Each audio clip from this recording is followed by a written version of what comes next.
Live from the virtual lounge in cyberspace, it's Beats and Eats. A happy hour for the mind, featuring the best in conversation and pop culture, food, music, movies, comedy, you name it. And you'll never know who'll be dropping by to pay us a visit. And what would a show be without a host? Hey, we've got two, KYRIE and Nick Gelso. The virtual lounge is open. KYRIE, Nick Gelso, and another edition of Beats and Eats. No guest today, just Ty and Nick talking. And Nick, I've got to tell you something. You made me laugh the other day. Really? Wow. Yeah, no, I know. On Facebook, too, no less. It doesn't happen very often. Screw you. Well, I'm not on there very often. Yeah, right. You Okay. and I, we were talking about movies, especially with our movie critic, J.W. Colwell. Uh-huh. And I had mentioned I had gone to see La La Land, and I thought you were about ready to throw up. I'm just not. It's a personal preference. I'm just not a musical guy. Don't like musicals, and I have a hard time with what's his name in a musical. Oh, come on. Ryan Gosling. Ryan Gosling. Come on. He's just not the and I hear he was wonderful. He's terrific. Yeah, I heard he was. He's absolutely terrific in this film. I have to admit, I walked into La La Land. First of all, the movie is named La La Land. That's enough right there to put up the stop sign for me. But Michelle was picking up, wanted to go. I haven't been to a musical, I think, since what's the last musical you went to, Nick? Oh my God, Jersey Boys. I went to see Chicago. Remember with Jersey Boys. Jersey Boys. That was a musical, but that was more a drama, I thought. It was, even but though there was music in it. It was just so good. But yeah, I mean, it's still in the musical category, but there's much more talking than music, which is fine with me. Yeah. Before we get going into this conversation, it got me thinking about musicals when I went, and it got me thinking about you a little bit because you're such a huge Queen fan. Not that this episode's going to be about Queen, but they're very operatic, right? Right. Very, very over the top in some ways. And I mean that in the kindest of words. Right. So it just kind of reminds me, they're theatrical, is what I'm trying to say. Yep. That's why I would think you would. I saw their musical. Exactly. Was good. Yeah, their musical was good. Exactly. No, I'm just not in it. It's not I'm really tough with films, Ty. You know it. Like, I'll put out there on Facebook, I need a suggestion for something to watch. P.S. No comedies, no musicals, no, right? You know, so I have all these. I'm not a comedy guy. I don't like musicals. I really like a certain kind of movie, like historical dramas or some crime. I don't like action. You know, it's now that everybody knows my taste. Love Star Wars, but that's action. Phenomenal. You need to see it this weekend. No, I will. I can't see it this weekend. This is a sports weekend, let's face it. We've got Celtics Clippers. We have the Super Bowl this weekend. And while I'm not a tremendous fan of the NFL, I will end up watching that game. Before we get rolling here, Nick, let's give out our Twitter handles. I'm at Coog88. I'm at CLNS_Nick. And even today on a Friday, TGIF, it is still tricky.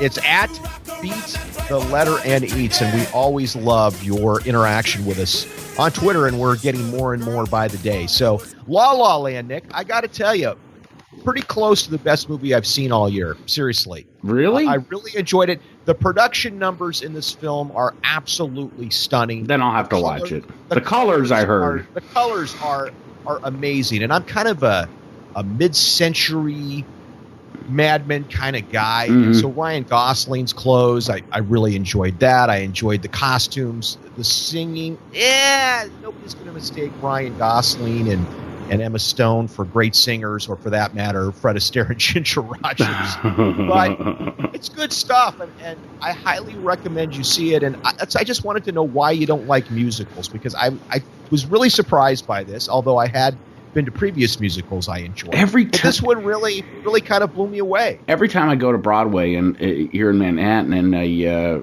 go to see a musical, I always fall asleep. What's the last play or musical you went to go see? Maybe like see Live. Maybe Rent. Oh, great. Maybe? I slept during the whole thing. It was so hot in there. Oh, great. I'll go and take another nap. It's good for my sleep patterns. You mentioned sports, Ty. big weekend for us Boston fans. You know, you got the Patriots out there in the Super Bowl on Sunday. Lakers coming to town to play the Celtics tonight, Friday night, while we're recording this. And then Sunday, Paul Pierce coming back to town. Yeah, that is a big deal. And I've heard other people say they regret the fact that Pierce is coming to town on a day when the Celtics happen to fall on a day when the Patriots are playing in the Super Bowl. Now, having said that, Nick, I don't know if it's tradition or what, but I always remember as a child and as a teenager always watching Celtics basketball, yes, Super Bowl prelude Sunday. To Super Bowl Sunday. Yeah. Always. And it was great because it was a very early game. Yeah, it got you primed up. West Coast. Yep, yeah. And it was early. It's always early here. I mean, obviously earlier on the West Coast, but it's usually a 1 or 2 p.m. start, and it always seems like there's a skeleton staff at the Garden because – meaning as far as press goes, because they're all at the Super Bowl with the Patriots the last decade, you know, and so it's usually a skeleton staff. I mean, I'm catching my flight tomorrow morning up to Boston, and I'm expecting a huge media presence at Super Bowl, obviously at Super Bowl Sunday, but also at Paul Pierce's return. The NBA media will be there because it's not only Pierce, but it's Doc Rivers and the Clippers as well. Sure, and you have to wonder, too, the Super Bowl is the biggest sporting event in the world. Blech. I regret to say that because to me it's all hype, and the league has just – you and I have done shows on this where we just think the league is just not so fun, but it's gotten better. And I wonder if it's – yeah. All I know is – wait 1 second. Keep that thought. I pray to God – and they will. I believe they will. I don't want to jinx them, but I pray to God the Pats win, and Roger Goodell has to hand that trophy over to the Patriots after all the hell he put New England through over Deflategate. Oh, that'd be awkward. About as awkward as Pete Rozelle giving the Super Bowl trophy to the Raiders and Al Davis when the Raiders left Oakland for L.A. Or as awkward as Alan Tipper Gore's kiss. Or as awkward as Donald Trump and Barack Obama. Or as awkward as Donald Trump trying to dance with Melania. That was very awkward, wasn't it? Let's do a segment, Awkward Moments, this week. And there were quite a few. There were quite a few this week, Ty. We insulted our one of our best allies in Australia. On a phone call. You know, I mean, what has the government, I don't know, has digressed to where they're now having battles on Twitter with foreign leaders, phone calls, and they're, you know, it's a three-way call. You know, Jared Kushner's in the Oval Office on the other side of the line on mute. You know, it's just like it was on high school. He's battling with the Prime Minister of Australia. I mean, it was like, again... It's Australia. Come on now. It's not like you're going toe-to-toe on the phone with Putin, with Russia or China. No, come on. No, but at the same time, Australia has always been kind of like a punching bag, right? They started as a prison colony for the UK. Yeah.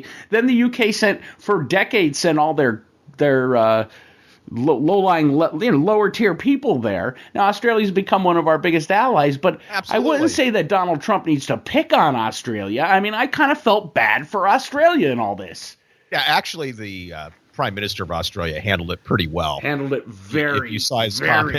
Very come on. well. If we're going to have phone calls like that from the White House, it's like pick on people our own size, right? Yeah, what's next? Yeah, I mean, picking on Antarctica? No, you know what's next? Wait a minute. Our national security advisor walking out to the podium in the White House press room and just saying, "You're on notice," and walking away to Iran.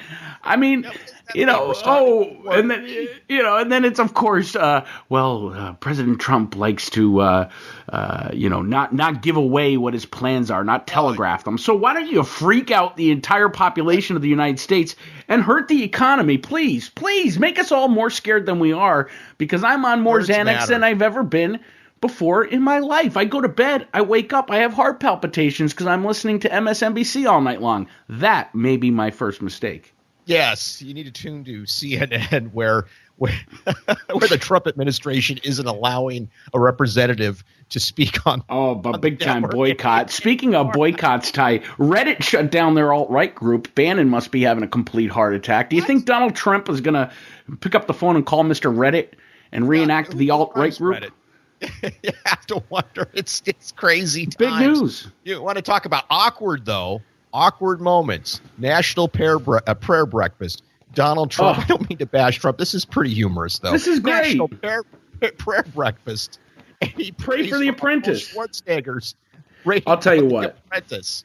I am not a Arnold Schwarzenegger fan, not in movies, not in government, but his response was killer. Perfect. I mean, from calling him Donald instead of Mr. Trump, he diminished him right from the beginning to right down to pretty much saying that he'd be a better president. And you know what? Sadly enough, I just got done saying I don't like his politics. I would vote for Arnold over Trump if I had to do it all over again. Now, we don't know, Ty, right? It's 2 weeks. I have to laugh. You just do. What did we expect, right? What did we expect? Yep. We wanted to shake up the system. Well, here you go. Well, we really did. And I mean, the other thing is, too, Mark Cuban, I don't know if you saw, he was on the other day. Tremendous, as usual. And he had a really good point, Ty. Only 6% of the population uses Twitter. Only. Right. Absolutely. I mean, that's still a tremendous lot of people, but 6% of the people, I wouldn't say registers as what Donald Trump would call bigly. It's not a huge audience on Twitter when you take it in regards to the population of the United States or the population of people who are watching cable television who are highlighting all of Donald Trump's tweets. And Mark Cuban said very, very easily, he said very, very calmly, matter-of-factly, it's not Twitter. It's not Trump tweeting. It's you, CNN. It's you, MSNBC. Because you keep putting his tweets on your lower third splashes. So no one would know he was doing it because only 6% of the population actually have Twitter. It's an echo chamber. It's not like there's a Trump Facebook group out there, right, with everybody who voted for him. I'm sure there is. It's Twitter. Yeah, it's Twitter.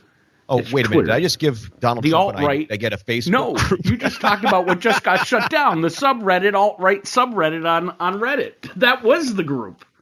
It's just craziness right now, and it's only going to get worse. Just wait to the Supreme Court nomination. It's just I kind of like him, Ty.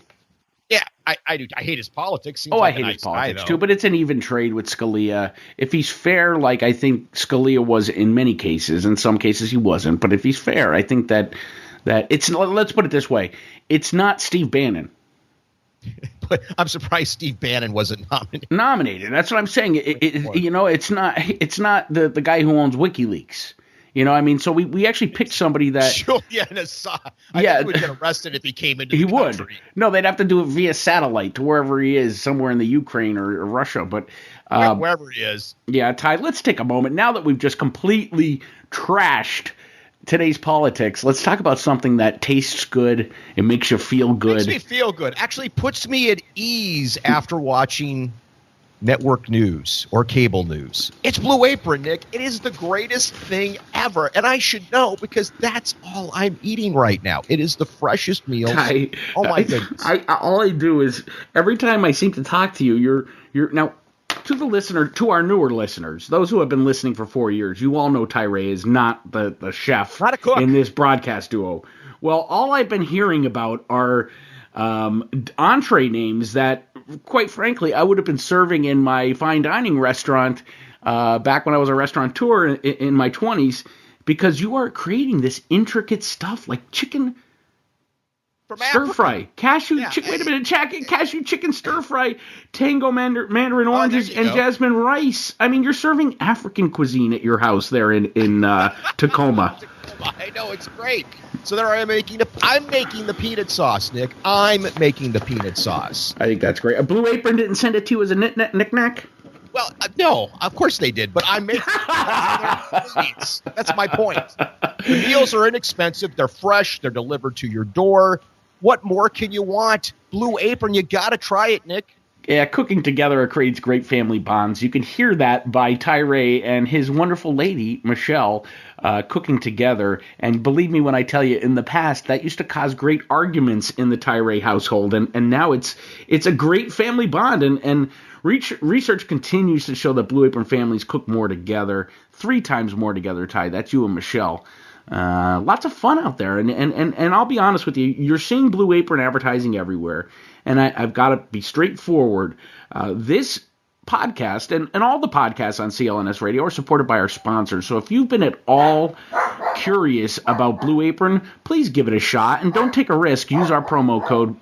Yeah, that's great. That's Blue Apron at your door. That might be Blue Apron getting delivered. It was the mailman. But yeah, get 3 free meals and free shipping. BlueApron.com/beats and eats. I can't tell you how tremendously helpful. It is bigly helpful that you support our sponsors.